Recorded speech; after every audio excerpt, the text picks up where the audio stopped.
సావాసాలు సంసారాలు చిలిపి చిలక జోస్యం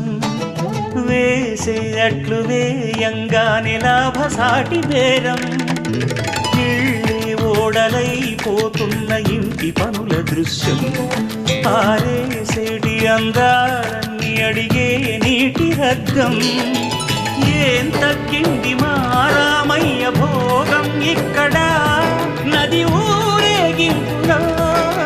పడవ మీద రాగా ప్రభువు తాను కాగా ఉప్పొంగిలే గోదావరి ఊగిందిలే చేదోవరి భూదారిలో నీలాంబరి మా సీమకి చేనాంబరి